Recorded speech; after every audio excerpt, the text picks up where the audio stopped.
Hello everyone, I am Shivam Srivastava और आप मुझे सुन रहे हैं दिल से दिल तक पे आरजे नरेश के साथ रेडियो उड़ान पर।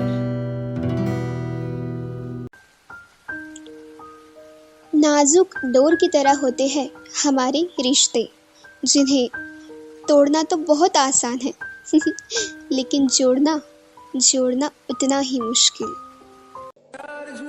मेरा दम घुटता है तुम्हारे साथ, अब नहीं रहना, अब मैं और नहीं बर्दाश्त कर पाऊंगी। प्लीज तुम चले जाओ यहाँ से, तुम चले जाओ यहाँ से। भरोसा, जिसके बिना रिश्ते का कोई मतलब नहीं होता है। भरोसा जो कि तोड़ना बहुत आसान है लेकिन जोड़ना बहुत मुश्किल। प्लीज मुझे एक मौका दे दो, प्लीज मुझे छोड़ के मत जाओ। प्लीज एक बार भरोसा कर लो मुझ पे। आज के बाद कभी मैं तुम्हें धोखा नहीं दूंगी, प्लीज। आप भी इन्हीं समस्याओं से तंग आ चुके होंगे ना? अब परेशान होने की कोई बात नहीं, क्योंकि रेडियो उड़ान आप सबके लिए लेकर आया है ऐसा ही शो जहां आरजे नरेश बताएंगे हर समस्या का सही समाधान, जहां वो करेंगे हर वो बात जो जुड़ी है आपकी जिंदगी के साथ। तो सुनना ना भूलिए शो दिल से दिल तक हर गुरुवार रात 10 बजे और पुनः प्रसारण हर शुक्रवार शाम 5 बजे, सिर्फ और सिर्फ radio Udaan a flight of life पर। For more info log in to www.radioudan.com। Happy listening.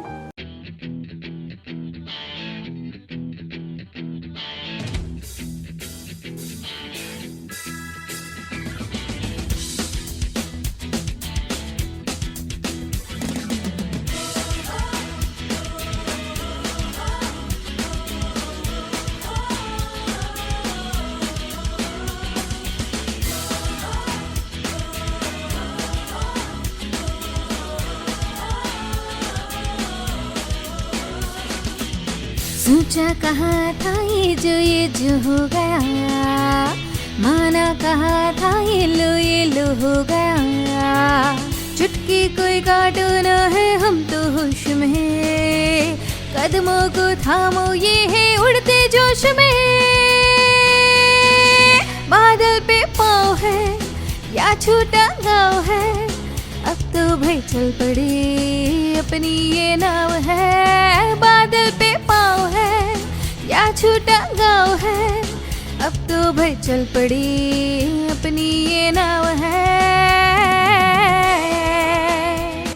हाय, मैं हूँ अंकिता पटेल, उड़ान आइडल सीजन 4 की विनर, और आप मुझे सुन रहे हैं दिल से दिल तक सीजन 10 में आरजे नरेश के साथ रेडियो उड़ान पर।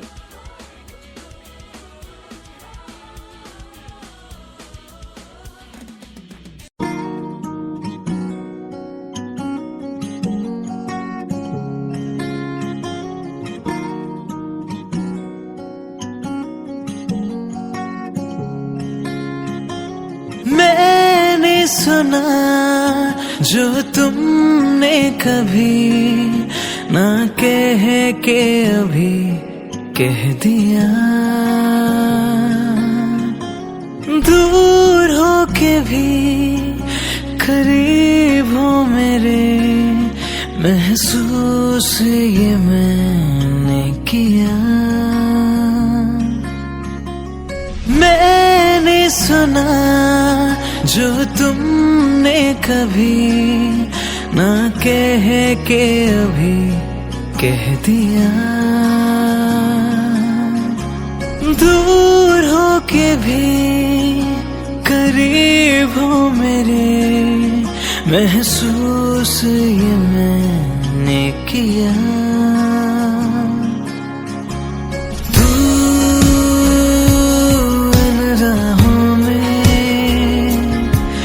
मुझे मिल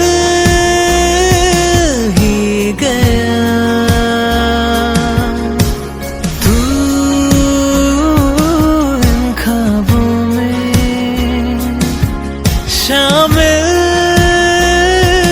हो गया।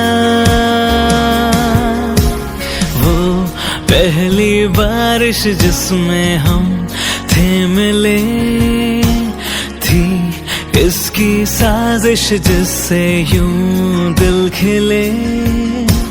वो पहली बारिश जिसमें हम थे मिले थी, किसकी साजिश जिससे यूं दिल खिले। पहले ना हुआ जो ये एहसास है,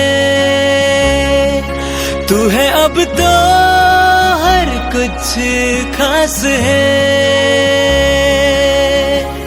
ख्वाबों में भी जो सोचा नहीं, वो रब ने मुझे दे दिया।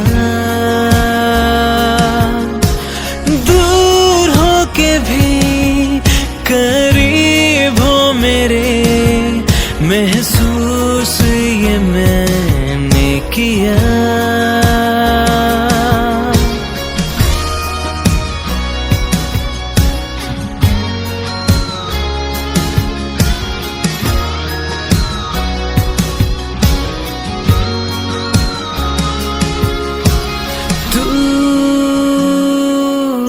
राहों में मुझे मिल ही गया। तू इन ख्वाबों में शामिल हो गया। मिल ही गया, मिल ही गया वो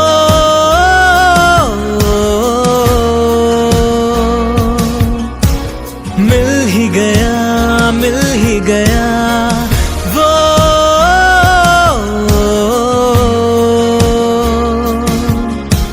मिल ही गया, मिल ही गया वो।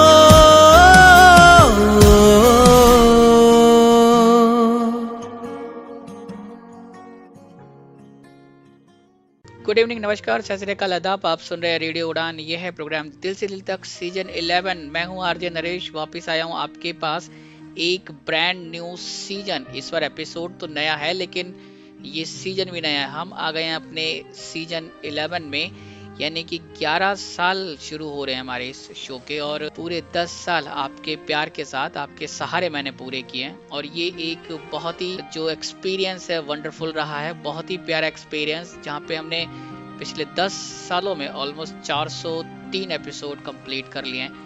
और ये एक माइलस्टोन है जो हमने आपके साथ सेलिब्रेट किया था, बात भी की थी। नया साल आ गया, यानी कि 2025 में हम आपके साथ हैं। पहला एपिसोड लेकर आ रहा हूँ, और सबसे पहले ये रिवायत है कि हम आपको अपनी पूरी टीम की तरफ से, सभी लिसनर्स को, सभी सुनने वालों को, इस वक्त आप जहाँ से भी हमको सुन रहे हैं, आपको नए वर्ष की हार्दिक शुभकामनाएं। तो ये वर्ष उतना ही बेहतरीन रहे जितना पिछले और साल आपके साथ रहे हैं। उम्मीद ये भी करते हैं कि आने वाला वक्त जो है और भी ज्यादा अच्छा हो। जो चीजें आपको नहीं मिली पिछले वक्त में, वो इस वक्त मिल जाए, इस बार मिले, ऐसी हम दुआ करते हैं। और हम भी चाहते हैं कि आपकी दुआएं भी हमारे साथ बनी रहें, यूं ही प्यार आपका लगातार हमें मिलता रहे, ताकि हम ये जो सफर लेके आगे बढ़े हैं वो लगातार चलता रहे, आपके साथ चलता रहे। और जनरली जब हम अपने सीजन का पहला एपिसोड लेके आते हैं, तो वो इंट्रोडक्शन वाला शो होता है, जहाँ पे हम आपको बताते हैं थ्रू आउट द सीजन हम आपके साथ क्या करने वाले हैं, इस सीजन में क्या होने वाला है।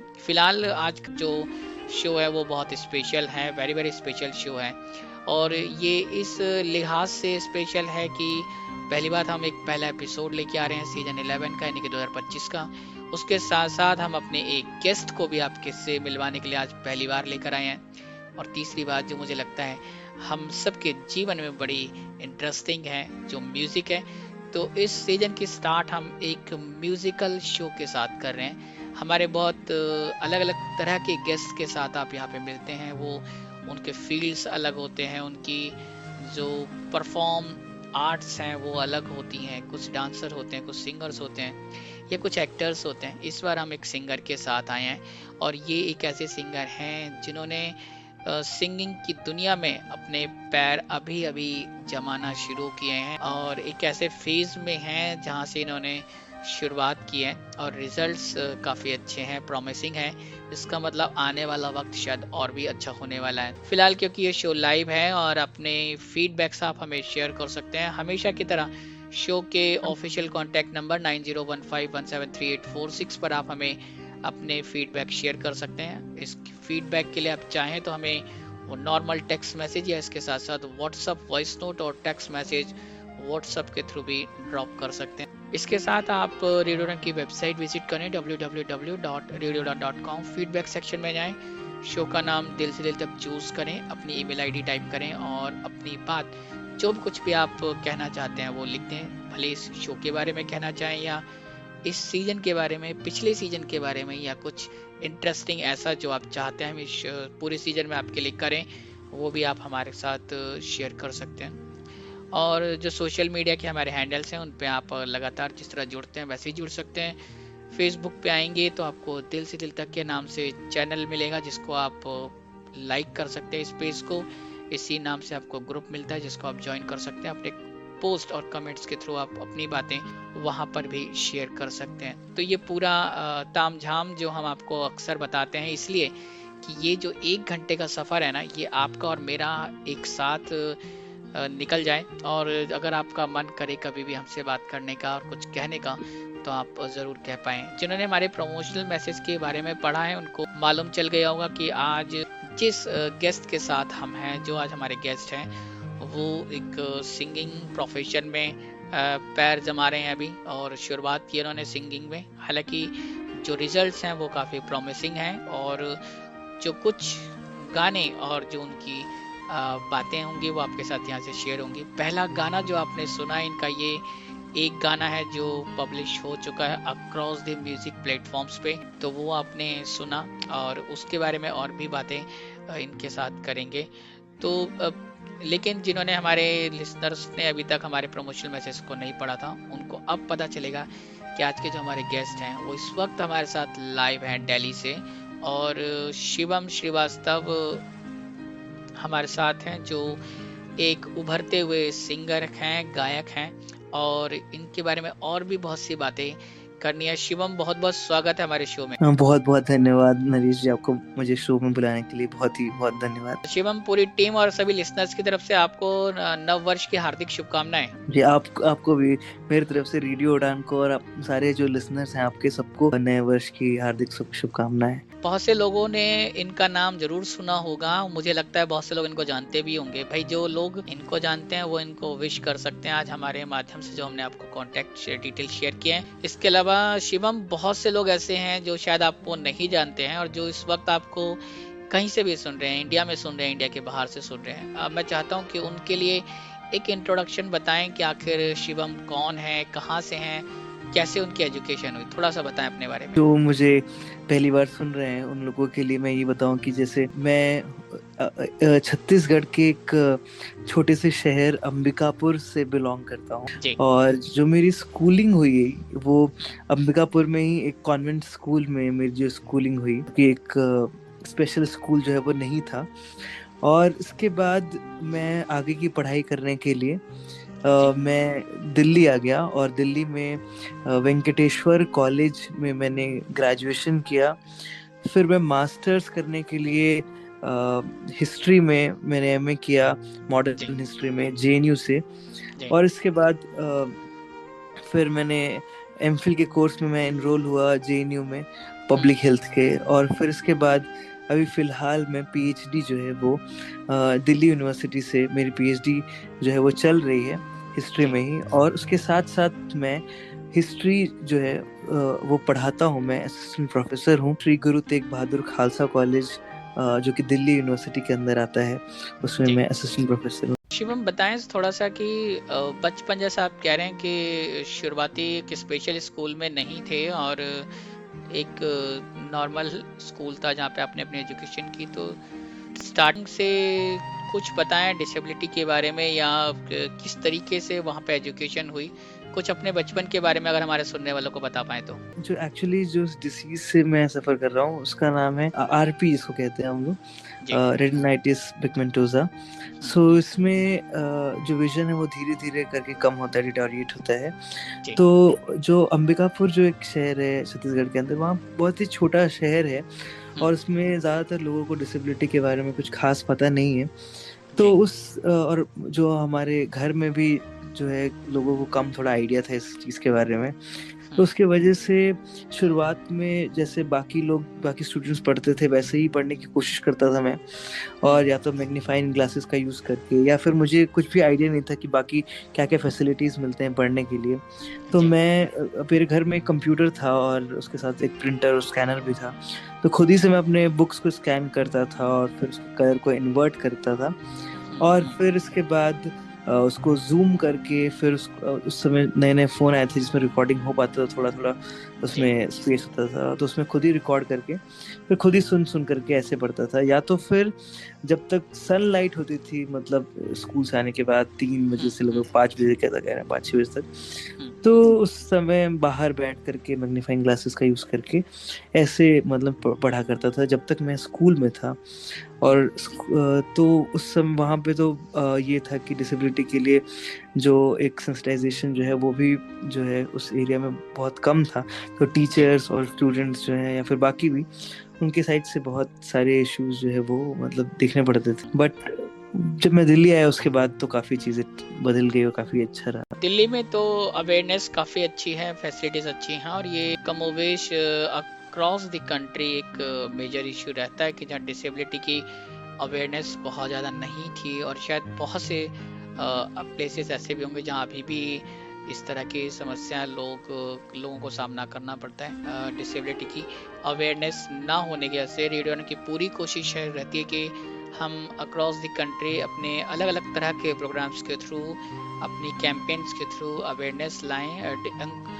जो डिसेबल हैं उनमें भी एक अवेयरनेस आनी चाहिए अपने राइट्स के लिए, अपने अधिकारों के लिए, क्या वो कर सकते हैं, कितनी क्षमताएं उनके अंदर हैं उसके लिए। उसके साथ साथ जो नॉन डिसेबल हैं उनकी बार हमारी कोशिश होती है कि हम उनको भी अवेयर करें कि डिसेबिलिटी के साथ जुड़े हुए जो लोग हैं या जो पर्सन विद डिसेबिलिटी हैं उनके साथ किस तरीके से वो तालमेल बैठा सकते हैं। शिवम, इंटरेस्टिंगली जैसा आपने बताया कि आपने सारा एकेडमिक में अपना सब कुछ किया, उसके बाद आप एकेडमिकली प्रोफेशन में भी हैं जहाँ पे आप टीचिंग कर रहे हैं, तो फिर म्यूजिक में इंटरेस्ट कहाँ से आया और कब से शुरुआत हुई म्यूजिक से आपके साथ? म्यूजिक जो है उसके लिए एक्चुअली मुझे बचपन से ही इंटरेस्ट था म्यूजिक में, और मेरे फैमिली में लगभग मतलब जो फादर के साइड जो फैमिली है उसमें लगभग सारे जो है कजिन्स और इनफैक्ट जितने भी फैमिली मेंबर्स हैं लगभग सब जो है गाना बहुत पसंद करते हैं और गाते भी हैं, और बहुत लोग बहुत अच्छा गाते हैं।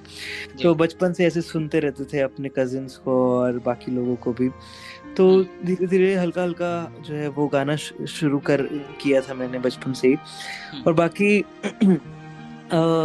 सबसे पहली बार जो मैंने स्टेज में गाया था वो सबसे पहली बार 12th में जो है वो मैंने बहुत ही लेट स्टेज में गाना शुरू किया था मैंने, बट 12th में जो है वो पहली बार गाया था मैंने, और उसमें जो है पहले बार में ही फर्स्ट प्राइज जो है मुझे स्कूल में ही मिला था, और इसके बाद जो है वो सिंगिंग शुरू हुआ। Hello everyone, I am Shivam Srivastava और आप मुझे सुन रहे हैं दिल से दिल तक पे आरजे नरेश के साथ रेडियो उड़ान पर। नमस्कार, मैं हूँ 92.7 मेगा एफएम का कुर्रा दिन, और आज आया हूँ नरेश जी के साथ जो कि दिल से दिल तक एक बहुत ही कमाल का प्रोग्राम करते हैं, लोगों के टूटे दिलों को जोड़ते हैं, बड़ा खूबसूरत काम कर रहे हैं। तो आप भी ने सुने, कमाल के आरजे, कमाल के इंसान है। God bless. मैं हूँ कुर्रा दिन।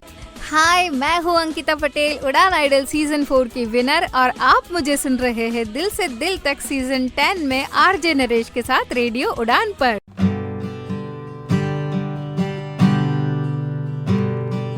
फूलों के रंग से, दिल की कलम से तुझको लिखी रोज पाती, कैसे बताऊं किस तरह से पल पल मुझे तू सताती। राती तेरे ही सपने लेकर के सोया, तेरी ही यादों में जागा, तेरे ख्यालों में उलझा रहा यूं जैसे कि माला में धागा।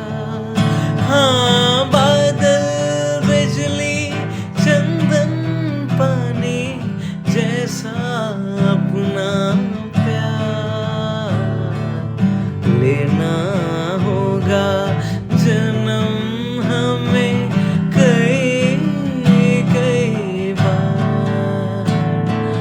इतना मधुर तेरा मेरा प्यार लेना होगा जन्म हमें कई कई बार। सांसों की सरगम धड़कन की वीणा सपनों की गीतांजलि तो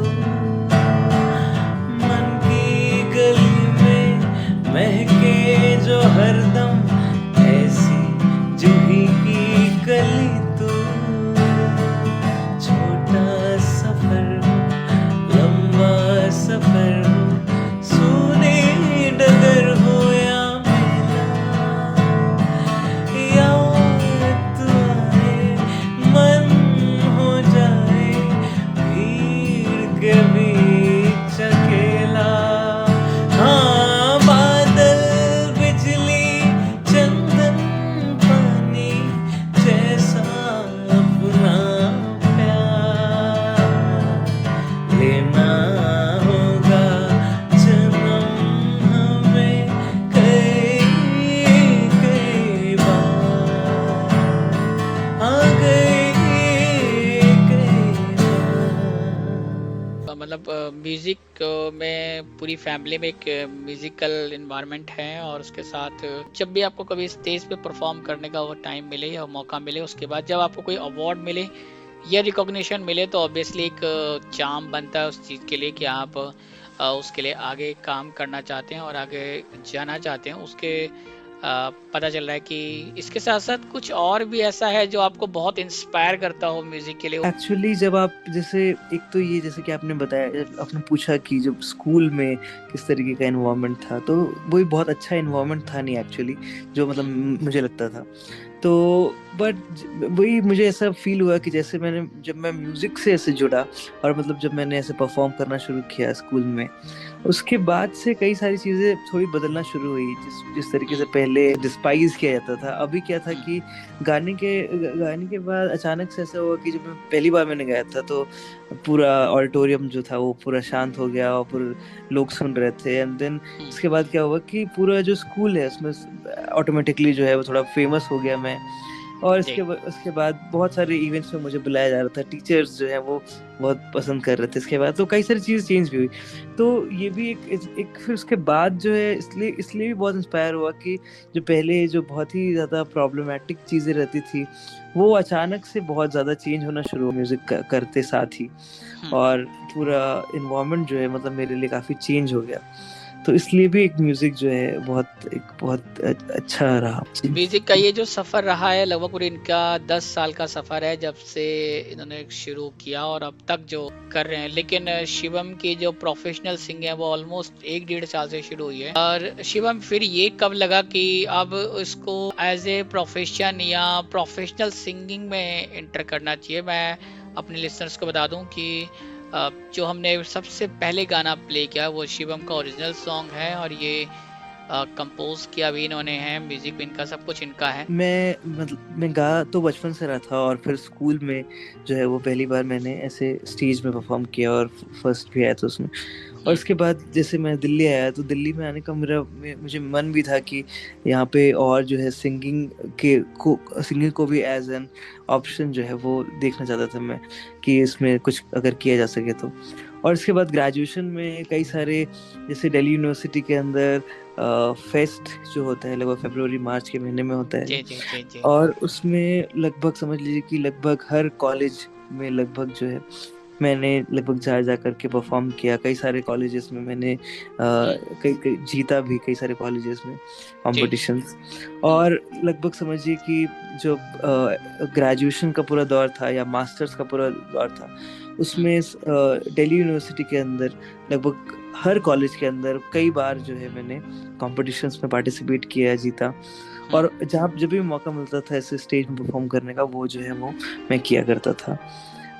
और म्यूज़िक का जो और जर्नी रहा है वो ये ऐसा था कि शुरुआत में जैसे थोड़ा बॉलीवुड म्यूज़िक जो था वो अच्छा लगता था, और फिर धीरे धीरे जब कॉलेज में आया तो और दोस्त बने। उसके बाद सूफ़ी जो है वो बहुत सुनने को मिला, सूफ़ी।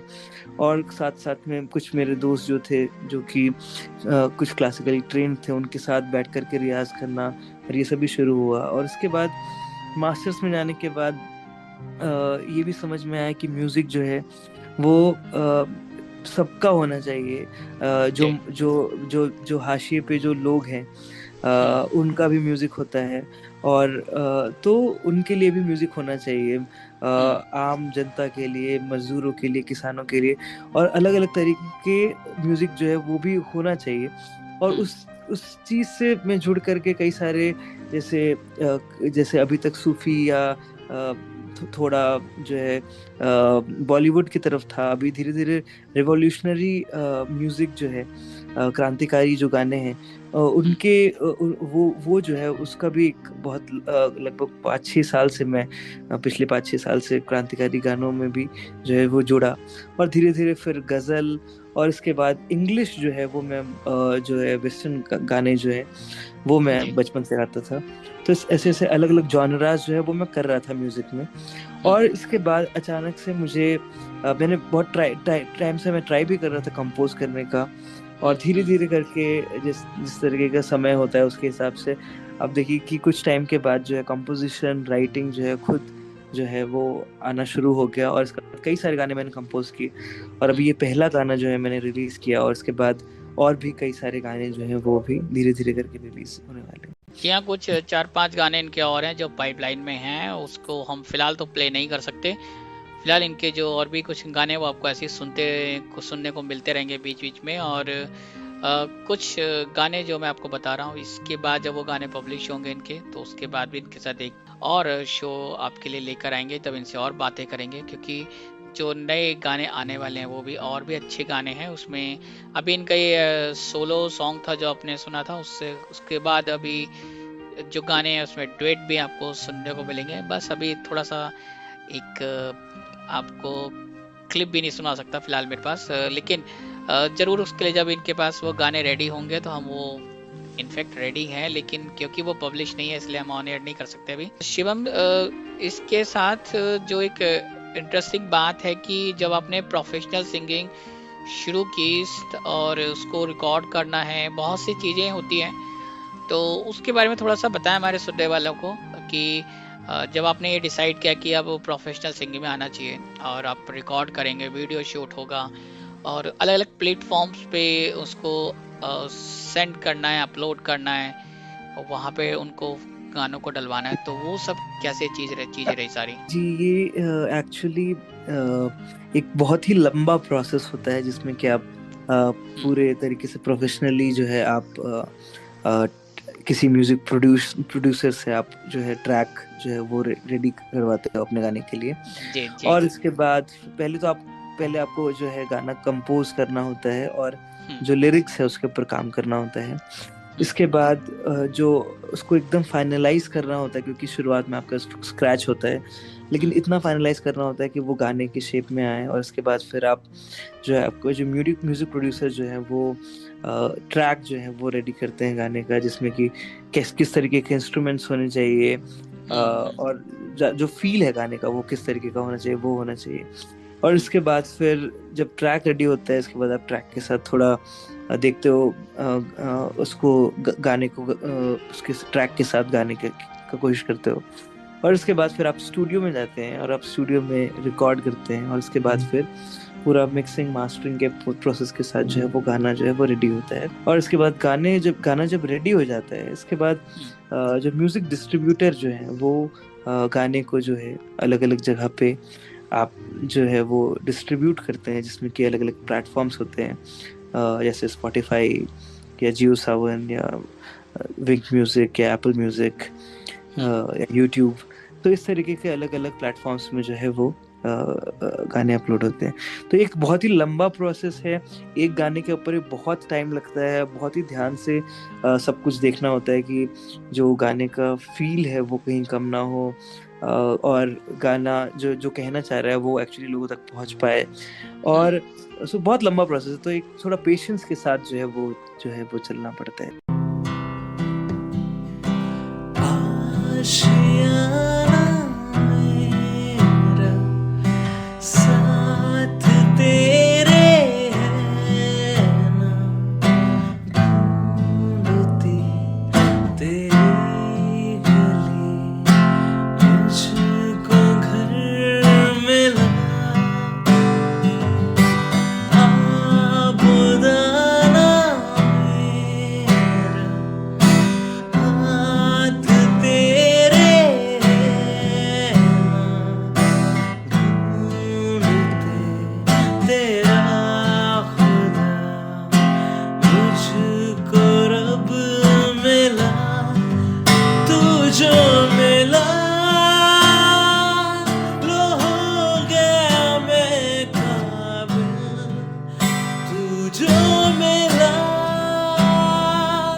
Hello everyone, I am Shivam Srivastava और आप मुझे सुन रहे हैं दिल से दिल तक पे आरजे नरेश के साथ रेडियो उड़ान पर।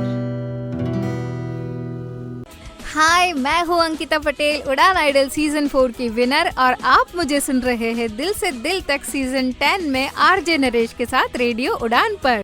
नमस्कार, मैं हूँ 92.7 मेगा एफएम का खुर्रा दिन, और आज आया हूँ नरेश जी के साथ, जो कि दिल से दिल तक एक बहुत ही कमाल का प्रोग्राम करते हैं, लोगों के टूटे दिलों को जोड़ते हैं, बड़ा खूबसूरत काम कर रहे हैं। तो आप भी ने सुने, कमाल के आरजे, कमाल के इंसान है। God bless. मैं हूँ खुर्रा दिन। शिवम, किस तरह के चैलेंजेस फेस करने पड़े इस एक साल में? हालांकि ये फेस बहुत छोटा है और अभी बिल्कुल इनिशियल स्टेज में हैं आप, जहाँ पे आपने शुरू किया है, फिर भी किस तरह के चैलेंजेस हैं? अगर क्या क्योंकि आप वर्किंग हैं और अच्छी जॉब पे हैं, जॉब प्रोफाइल अच्छी है, तो क्या उसके बावजूद कुछ फाइनेंशियल चैलेंजेस या कुछ और चैलेंजेस भी फेस करने पड़ रहे हैं? जी, पहला जो इशू आता है वो तो एक टाइम का बहुत बड़ा इशू होता है, क्योंकि आप जो है अगर फॉर एग्जांपल मैं जैसे टीचिंग में हूँ और रिसर्च में भी हूँ, रिलेशनशिप्स भी के। तो Exactly. उसमें एक तो कहीं ना कहीं आपको हेल्प भी करता है, क्योंकि आप जो है जब आप किसी एकेडमिकली आप अगर इंक्लाइंड होते हैं तो फिर आप कई बार उस तरीके के टेक्स्ट को पढ़ते भी हैं, तो आपको लिरिक्स में और आइडियाज बिल्डअप करने में सॉन्ग के थ्रू आउट जो है वो मदद भी करता है। बट उसके साथ साथ अगर आपका एक बड़ा कमिटमेंट है किसी एक जॉब के लिए, तो उसमें ये होता है कि एक तो ये है कि जैसे सिंगिंग के लिए एक्चुअली जो मैं फील करता हूँ वो एक मूड जो है वो चाहिए होता है हमेशा। तो और एकेडमिक्स के लिए एक अलग तरीके का मूड जो है वो चाहिए होता है। तो इस मूड को बैलेंस करना कि आप जो है कितना, जब आप सीरियसली पढ़ाई कर रहे हैं या कुछ और कुछ कर रहे हैं, वो एक अलग जो है मूड होता है, और आप जब सिंगिंग का कोशिश कर रहे हो तो वो एक अलग जोन में इंसान खुद चले जाता है। तो उस जोन को बैलेंस करते रहना, या फिर कुछ ऐसे दिन निकालना जब आप कंपोजिशंस बनाएंगे या लिखेंगे, या फिर रियाज जो करने का एक पर्टिकुलर टाइम बनाना और डिसिप्लिन के साथ करना आपके एकेडमिक्स के साथ, ये एक बड़ा जो है वो चैलेंज जो है वो होता है। दूसरा एक चैलेंज होता है being a visually impaired singer, कि आप जैसे बाकी जो लोग जो हैं प्रमोशंस करते हैं गाने का प्रमोशन जो करते हैं, उसमें वो कई सारे अलग अलग इन्फ्लुएंसर्स को रीच आउट करते हैं, या फिर आप जैसे कई सारे वीडियो एडिटिंग और जो सोशल मीडिया में कई सारी चीजें होते हैं जो कि आप देखो मतलब एक विजुअली इम्पेयर्ड करना थोड़ा मुश्किल है, क्योंकि जो है ना आजकल तो ये कमर्शियल जो चीजें हैं वो तो आप देखेंगे कि ज्यादातर जो एक अपीलिंग दिखना जो है वो बहुत ज्यादा जरूरी होता है आर्ट के अलावा भी। तो वो अपीलिंग बनाना जो है that is struggle for the visually impaired people. तो उसमें थोड़ा सा एक ये इशू आता है। फाइनेंशियली अगर बात किया जाए तो फाइनेंशियली अगर आप प्रोफेशनली अगर आप गाने रिलीज करते हैं तो या फिर अगर आप प्रमोट करते हैं या इस तरीके का कुछ भी काम करते हैं, तो फाइनेंशियली देखिए फाइनेंशियली जो है कंस्ट्रेंट तो रहता ही है इसमें, क्योंकि बहुत ही एक्सपेंसिव तरीके से जो है ये सब जो आर्ट का काम है वो होता है। बिल्कुल। तो उसमें बहुत ही कंस्ट्रेन करके करना पड़ता है, क्योंकि कई सारे गाने निकालने हैं और जो है ऑब्वियसली एक फिक्स्ड इनकम के साथ जो है वो चलना होता है। तो फिर भी एक जो है एक्सपेंसिव चीज तो है ये, फिर भी मैं ये कहूँगा जी।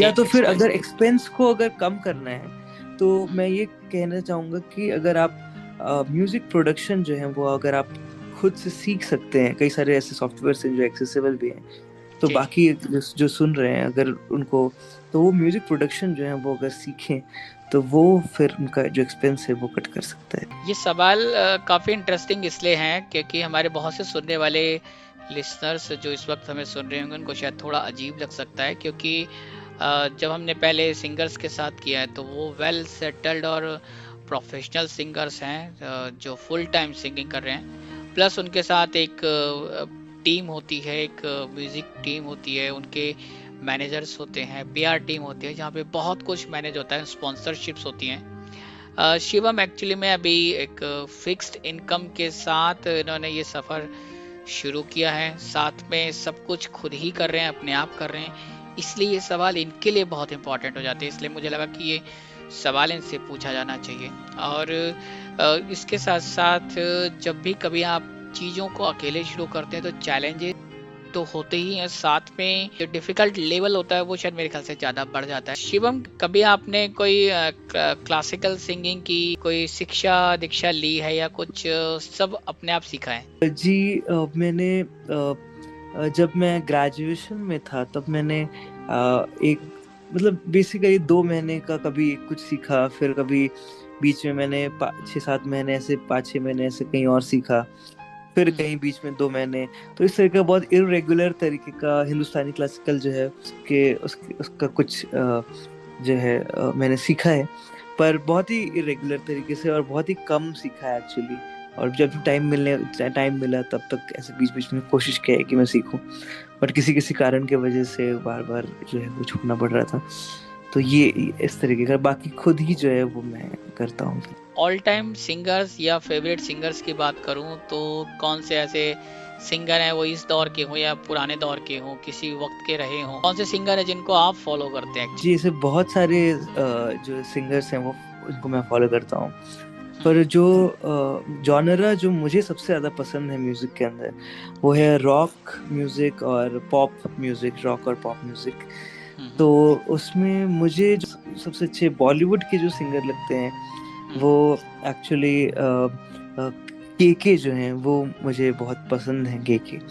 इसके अलावा मुझे कई सारे और सिंगर्स जो हैं वो बहुत पसंद हैं, जैसे अगर अभी नए ज़माने में बात किया जाए तो जैसे जावेद अली या सोनू निगम जी, या फिर पेपॉन, या इस तरीके के कई सारे सिंगर्स हैं। और पुराने सिंगर्स में बात किया जाए तो किशोर दा, रफ़ी साहब और गुलाम अली जी, और इस तरह के कई सारे सिंगर्स जो हैं, वो मैं बहुत सारे सिंगर्स को ऐसे सुनता हूँ।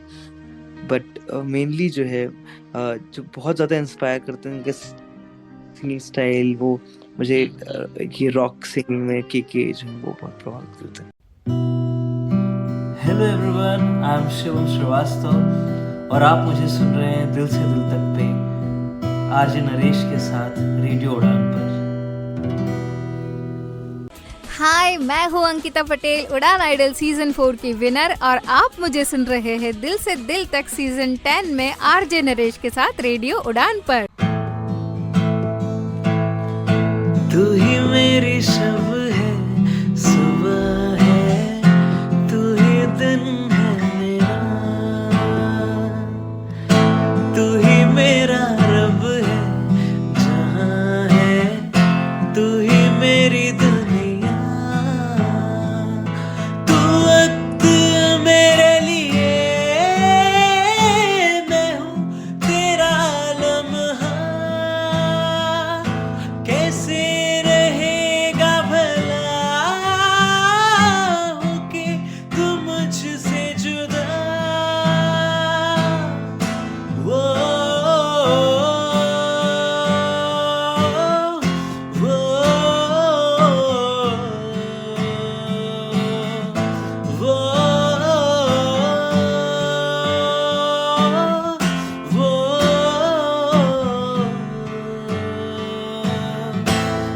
आंखें तेरी शबनमी, चेहरा तेरा आईना, तू है उदासी भरी कोई हंसी दास्तां, दिल में है क्या कुछ तो बता, क्यों है भला मुझसे खफा, वो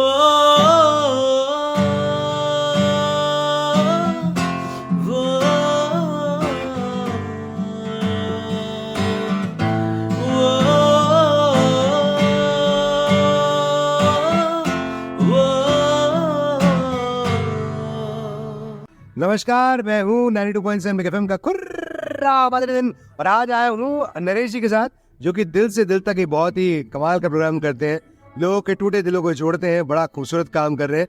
तो आप भी ने सुने, कमाल के आरजे, कमाल के इंसान है। गॉड ब्लेस, मैं हूँ कुर्रा दिन। तो ये वो सिंगर्स हैं जो इनको पसंद है, ये शायद वो वाले सिंगर्स हैं जो मेरे ख्याल से मोस्ट ऑफ द पीपल या जिनको म्यूजिक पसंद है पसंद करते हैं। शिवम प्रोफेशनल लाइफ बिल्कुल डिफरेंट है और एक जो सिंगिंग की लाइन है बिल्कुल डिफरेंट है। तो इन दोनों में जहाँ पे टाइम बहुत ज़्यादा देना है, म्यूज़िक की अपनी अलग डिमांड है, और जिस प्रोफेशन में आप हैं जहाँ पे स्टूडेंट्स को पढ़ाना है तो वहाँ का टाइम कंज्यूमिंग अलग है। कैसे बैलेंस होती है दोनों चीज़ें? इसके लिए तो मैं जैसे शुरुआत में मैं बहुत ही परेशान रहा कि मैनेज कैसे किया जाए टाइम को, क्योंकि शुरुआत में एडजस्ट होने के लिए बहुत मुश्किल हो रहा था एक्चुअली, टीचिंग में भी। बट धीरे धीरे एक बार होल्ड आने के बाद मैंने इस तरीके से किया कि मतलब जो दिन है उसको पूरा डिवाइड कर लेना, कि जैसे सुबह उठ करके जो 1 घंटे के आसपास जो है वो 1-1.5 घंटे जो है रियाज करना, चाहे वो सिंगिंग का हो, वोकल्स का हो, या फिर इंस्ट्रूमेंट का हो। गिटार जैसे मैं प्ले करता हूँ तो गिटार और सिंगिंग जो है उसका रियाज जो है वो बेसिक जो रियाज है तानपुरे के साथ वो मैं करने की कोशिश करता हूँ डेली। और इसके साथ साथ जब जब समय मिले तो गाने की कोशिश करता हूँ। और उस बीच में जब भी अगर ऐसा लग रहा है कि किसी दिन कंपोजिशन जो है कुछ बन रही है, अगर मान लीजिए कहीं अगर ऐसा लग रहा है कि कंपोजिशन बनना शुरू हो रही है, क्योंकि अचानक से कंपोजिशन जो है ना वो ट्यून जो है वो अचानक से आता है, तो फिर मैं थोड़ा उस समय थोड़ा ये पढ़ाई को जो है वो छोड़ करके कोशिश करता हूँ कि वो ट्यून जो है उससे पूरा जो गाना है वो बन ही जाए। या अगर कुछ ऐसे लिरिक्स जो है वो आता है कई बार कुछ ऐसा समझ में, तो मैं सोचता हूँ कि पूरा वो कंप्लीट हो जाए, तो उस दिन जो है वो मैं छोड़ देता हूँ। तो कई बार ऐसा होता है कि किसी दिन मतलब कुछ अगर बहुत ही इम्पोर्टेंट काम आ गया, अगर रिसर्च का या टीचिंग का, तो उसमें थोड़ा कई म्यूजिक को पीछे करना होता है। पर म्यूजिक का अगर कुछ ऐसा बन रहा है तो फिर वो उसमें थोड़ा पढ़ाई, बट कोशिश करता हूँ कि डेली जो है वो कुछ ना कुछ जो है वो होते रहे, म्यूजिक और पढ़ाई दोनों में एक साथ काम चलता रहे। ठीक है, ये मेंटेनेंस बैलेंस की बात है कि आपको चीज़ों को किस तरह से बैलेंस करना है। और मैं जैसा कह रहा हूँ ना, इन्होंने बिल्कुल नया सब कुछ शुरुआत किया है।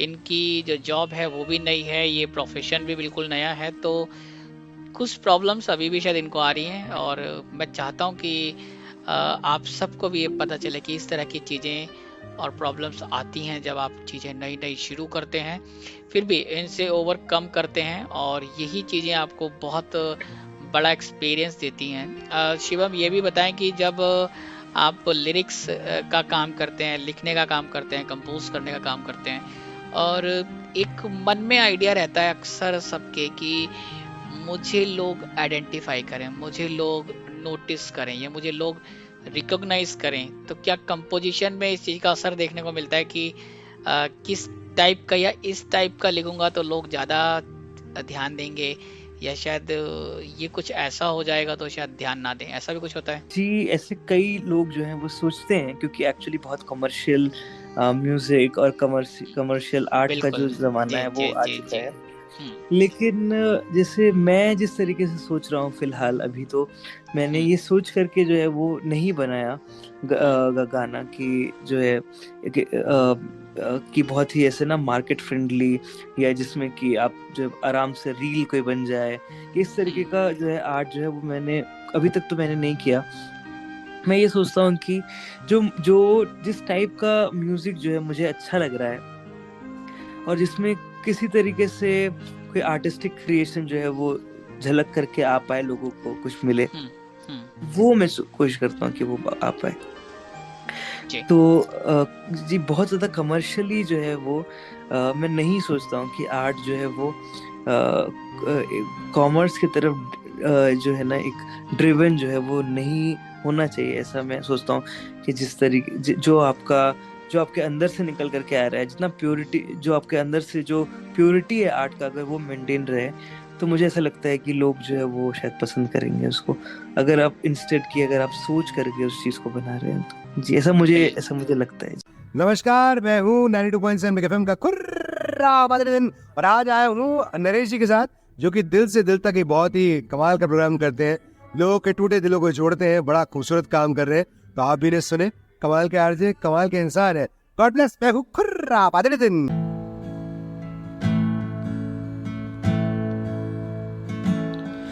मैं तो तेरे नाल ही रहना जी, मैं तो तेरे नाल ही रहना जी, हर गम संग तेरे सहना जी, जो जग से कहा ना जाए वो मुझको बस तुझसे कहना जी, जो जग से कहा ना जाए वो मुझको बस तुझसे कहना जी। सोना सोना इतना भी कैसे तू सोना, सोना सोना इतना भी कैसे तू सोना, तेरे इश्क में जोगी हो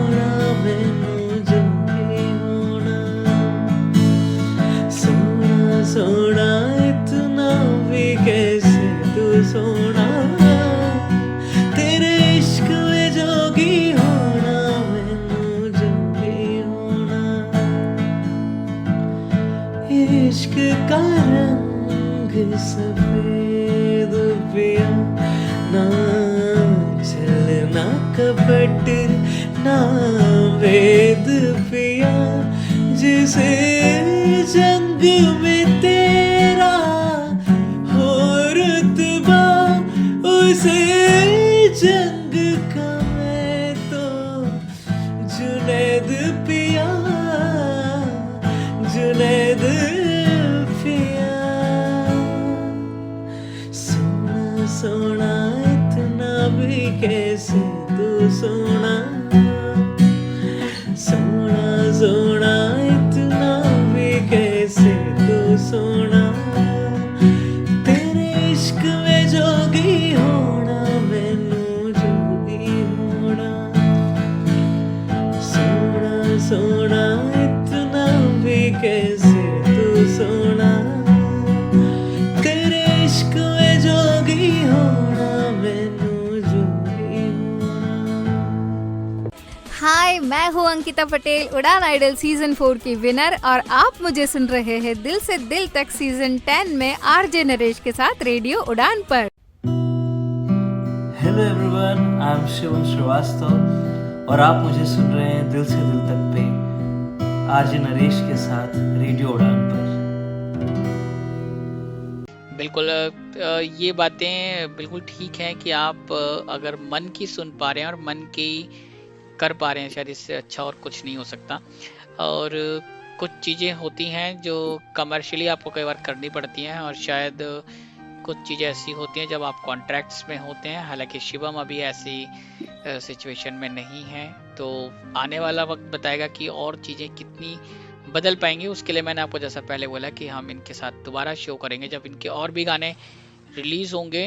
और पिछले 10 सालों का जो एक्सपीरियंस है वो पूरा कुल मिला के, और उसके साथ जो आपने स्टेज परफॉर्मेंस की हैं, उसके बाद कंपटीशन के हैं, तो कौन कौन से ऐसे अवार्ड्स हैं जो आप याद करें तो याद आते हैं, या सबसे पहले उन्हीं की याद आती है? कौन से ऐसे अवार्ड हैं या ऐसे कौन से मोमेंट्स हो सकते हैं during the performance, stage performance या कैसी भी परफॉर्मेंस जो आपने की हो, जो आपको अक्सर याद आते हैं और शायद मोटिवेट भी करते हैं? जी, ऐसे जैसे एक तो मेरा जो पहला परफॉर्मेंस जो है उसमें मैंने गाया था, एक गाना था जन्नत 2 मूवी का, तुझे सोचता हूँ ऐसे करके गाया था। वो मुझे बहुत अच्छे से याद है और बहुत ही अच्छा परफॉर्मेंस हुआ था। वो बहुत लोगों को बहुत पसंद आया था। वो एक मुझे बहुत ही मुझे अच्छे से याद है। इसके अलावा कई बार जैसे मैंने एक बार शहीद भगत सिंह कॉलेज में कई बार मैं परफॉर्म किया करता था, और हमेशा ये होता था कि मैं वहाँ जाता था और हमेशा जीतता था।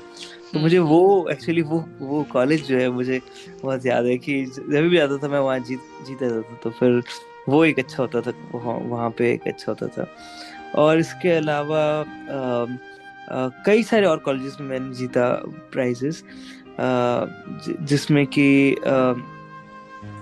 कि Jesus and Mary, lady Shri Ram और वेंकटेश्वर और कई सारे ऐसे कॉलेजेस थे। तो उसमें मोस्टली दिल्ली यूनिवर्सिटी के जो कॉलेजेस थे वो जितना भी परफॉर्म किया वो बहुत ही अच्छा टाइम था, बहुत ही अच्छा टाइम था कि बहुत सारे गाने प्रिपेयर करते थे और फिर जाके परफॉर्म करते थे। बहुत अच्छा लगता। शिवम से बात करते करते हमें ऑलमोस्ट 1 घंटा होने वाला है जब हम उनके साथ बात कर रहे हैं। उनकी गाने जो उन्होंने हमारे साथ शेयर किए हैं वो भी आपने यहाँ बीच में आज सुने हैं, जो वो परफॉर्म करते हैं, जो स्पेशली उन्होंने आपके लिए तैयार किए हैं वो भी आपने बीच में सुने हैं। और ये सफ़र इस तरीके का होता है जब हम बात करते हैं अपने गेस्ट के साथ, तो कब 1 घंटा या 10 से 11 का वक्त होने वाला होता है हमें खुद नहीं पता चलता। ये बड़ा इंटरेस्टिंग रहता है और कई बार हम टाइम भी पार कर जाते हैं।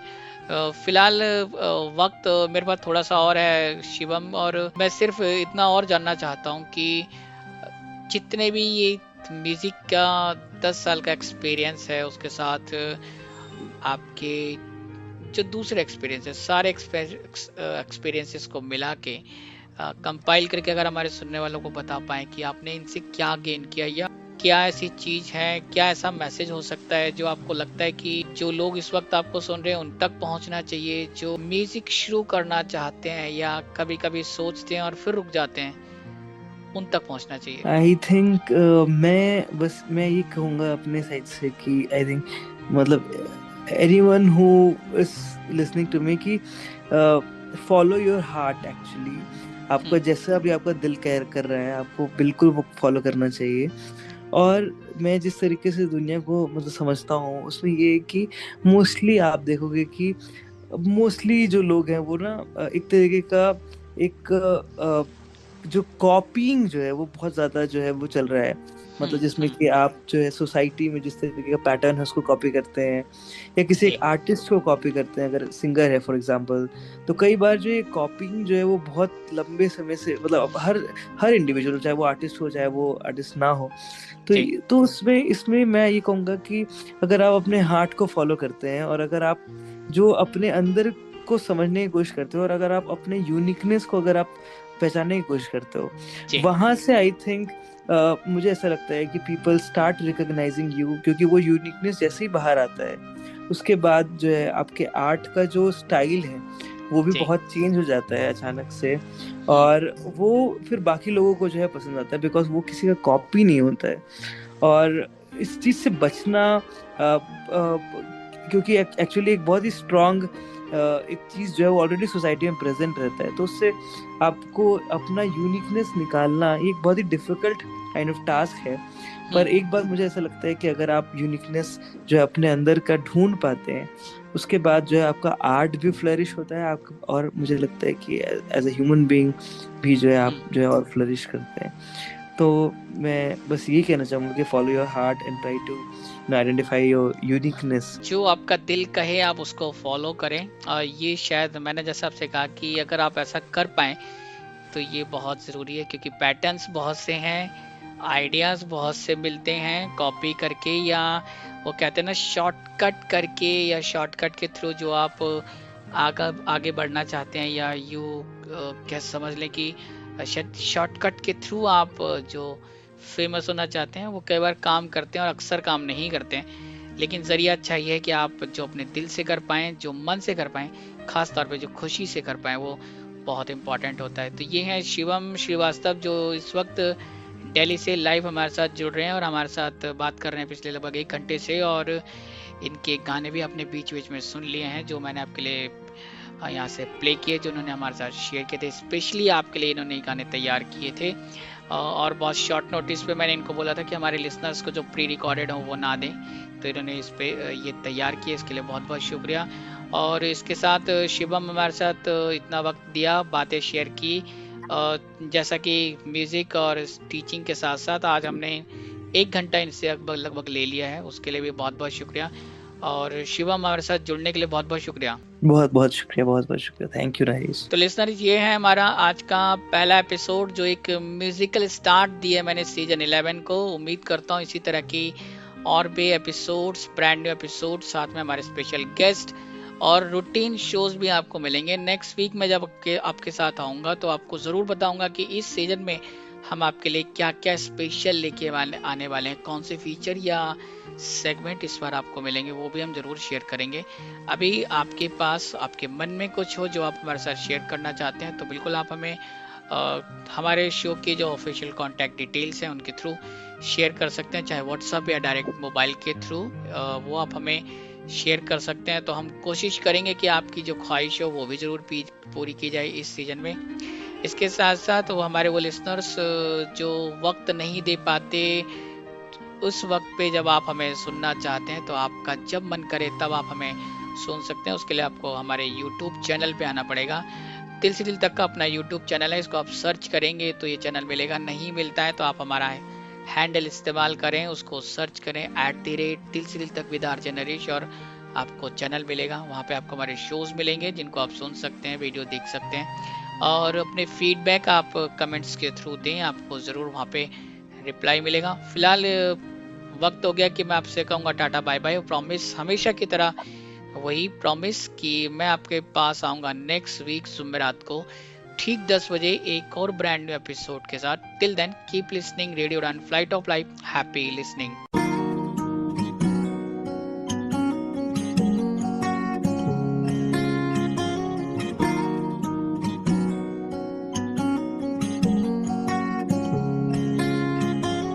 मैंने सुना जो तुमने कभी ना कह के अभी कह दिया, दूर हो के भी करीब हो मेरे, महसूस ये मैंने किया। मैंने सुना जो तुमने कभी ना कह के अभी कह दिया, दूर हो के भी करीब हो मेरे, महसूस ये मैंने किया।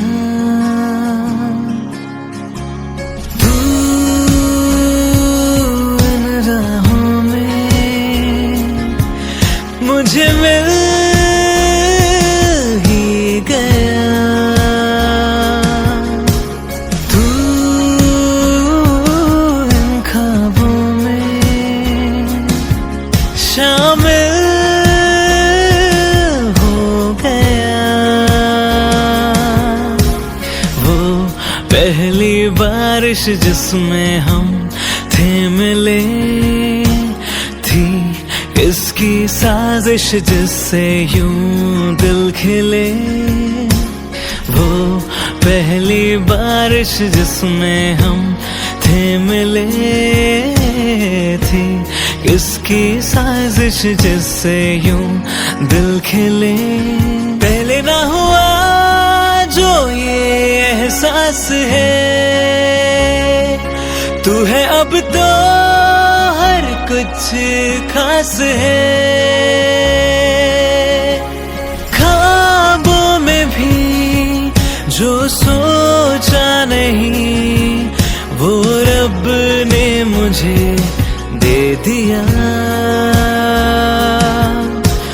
दूर हो के भी करीब हो मेरे, महसूस ये मैंने किया।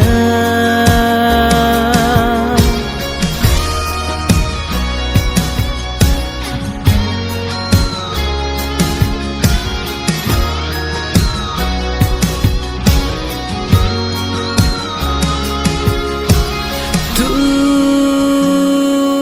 इन राहों में मुझे मिल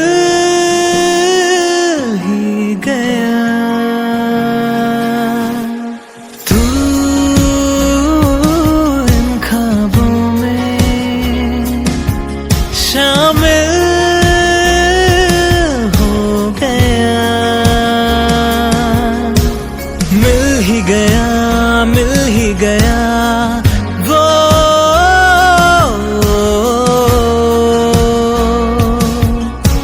मिल ही गया, मिल ही गया वो,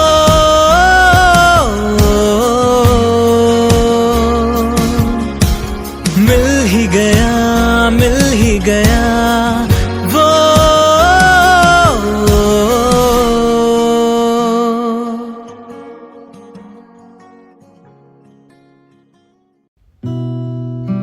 hello everyone, I am Shivam Srivastava और आप मुझे सुन रहे हैं दिल से दिल तक पे आरजे नरेश के साथ रेडियो उड़ान पर। हाय, मैं हूँ अंकिता पटेल, उड़ान आइडल सीजन 4 की विनर, और आप मुझे सुन रहे हैं दिल से दिल तक सीजन 10 में आरजे नरेश के साथ रेडियो उड़ान पर।